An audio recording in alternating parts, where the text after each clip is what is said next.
Hard hitting vlogs. Hello friends, भाई आज के हमारे वीडियो का टॉपिक है राहुल गांधी की भारत यात्रा। हम इस वीडियो में पड़ताल करेंगे कि आखिर भारत यात्रा के लिए जिन राज्यों को चुना गया है उन राज्यों को चुनने के पीछे क्या गणित है, इससे कांग्रेस क्या हासिल करना चाहती है और आखिर उसे वो हासिल होगा या नहीं।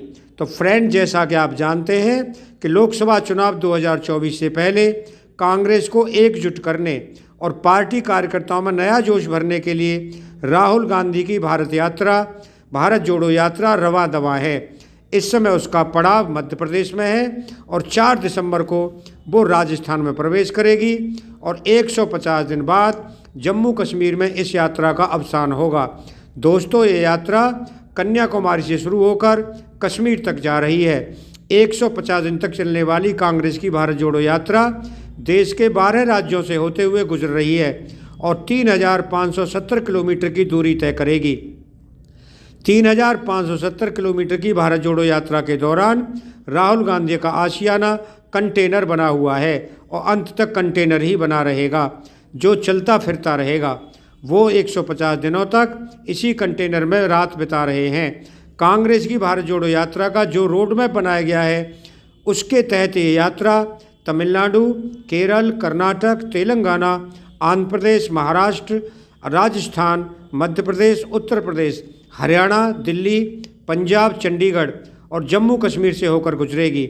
हालांकि इस यात्रा में बिहार, बंगाल, उड़ीसा और झारखंड जैसे पूर्वी भारत के राज्यों और पूर्वोत्तर के सभी राज्यों को शामिल नहीं किया गया है, जबकि उत्तर प्रदेश में भी यात्रा सिर्फ बुलंदशहर से ही गुजरेगी। आश्चर्यजनक रूप से हिमाचल प्रदेश, जहां चुनाव हो चुके हैं, और गुजरात, जहां चुनाव होने वाले हैं, वहां से यात्रा नहीं गुजरेगी।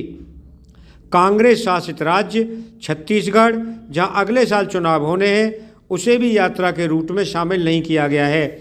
ऐसे में सवाल उठता है कि आखिर यात्रा को ज़्यादातर हिंदी बेल्ट जैसे राज्यों, जो लोकसभा चुनाव के लिहाज से भी बेहद अहम माने जाते हैं, उससे दूर क्यों रखा गया है। हालांकि पदयात्रा के रूट में पड़ने वाले राज्यों में कांग्रेस के पिछले कुछ सालों के प्रदर्शन पर नज़र डालें तो सहज ही इस बात का अंदाज़ा हो जाता है कि कांग्रेस उन राज्यों पर ज़्यादा फोकस करना चाहती है जहां कांग्रेस ने या तो पिछले लोकसभा चुनाव या विधानसभा चुनावों में बेहतर प्रदर्शन किया था। दोस्तों, मसलन तमिलनाडु और केरल 2 ऐसे राज्य हैं जहां कांग्रेस ने 2019 के लोकसभा चुनावों में बेहतर प्रदर्शन किया था। कांग्रेस के 2019 के लोकसभा चुनावों में जीती गई कुल 52 सीटों में से 23 सीट इन्हीं राज्यों से आई थीं। साथ ही राहुल गांधी ने भी केरल के वायनाड से ही लोकसभा चुनाव में जीत दर्ज की थी। आंध्र प्रदेश और तेलंगाना 2 ऐसे राज्य हैं जहां अधिकतर सीटों पर ऐसी पार्टियों का कब्जा है जो ना तो खुलकर एनडीए के साथ हैं और ना ही कांग्रेस के साथ हैं। व्यूअर्स, ऐसे में कांग्रेस इन 2 राज्यों में अपने प्रदर्शन को बेहतर करने के साथ ही नए राजनीतिक सहयोगियां तलाश करने की कोशिश में होगी।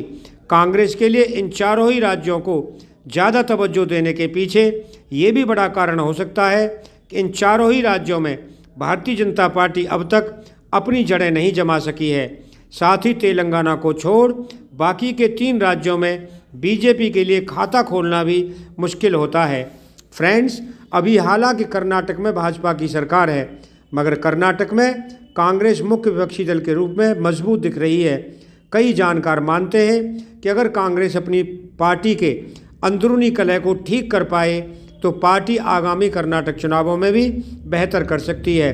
कुछ ऐसा ही हाल महाराष्ट्र का भी है, जहाँ कुछ समय पहले ही भाजपा और बागी शिवसैनिकों की सरकार बनी है, मगर इसमें पिछली सरकार में कांग्रेस सरकार में शामिल थी। ऐसे में कांग्रेस उसका फ़ायदा उठाना चाहेगी।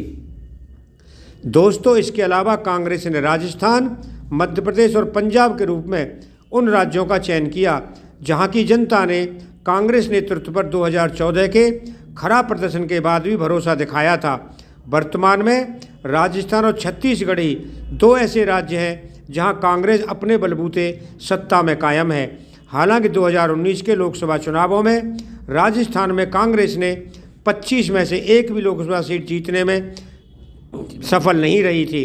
दोस्तों, बावजूद इसके राजस्थान में कांग्रेस पार्टी के लिए काफ़ी संभावनाएं हैं। मध्य प्रदेश भी वो राज्य है जहां कांग्रेस में पिछले विधानसभा चुनावों के बाद सरकार बनाने में कामयाबी पाई थी, लेकिन ये सरकार साल भर ही चल सकी। मगर बावजूद इसके यहाँ कांग्रेस मुख्य विपक्षी दल है। दोस्तों, जैसा कि आप जानते हैं कि पंजाब में भी अभी कुछ महीने पहले तक कांग्रेस की सरकार थी और इस राज्य में कांग्रेस पार्टी का अच्छा खासा जनाधार है। ऐसे में इस यात्रा के जरिए कांग्रेस अपने काडर को मजबूत करने का प्रयास करेगी। हरियाणा में भी हुड्डा परिवार का अभी तक काफ़ी दबदबा है और साथ ही मनोहर लाल खट्टर दूसरी बार मुख्यमंत्री के रूप में सत्ता में हैं, तो कांग्रेस उनसे उपजे असंतोष को भी कैश कराने का प्रयास करेगी। फ्रेंड्स, अगर आपको ये वीडियो पसंद आया हो तो चैनल को सब्सक्राइब करें, वीडियो को लाइक करें, ज़्यादा से ज़्यादा शेयर करें। आप लोगों का बहुत बहुत धन्यवाद। Thank you very much.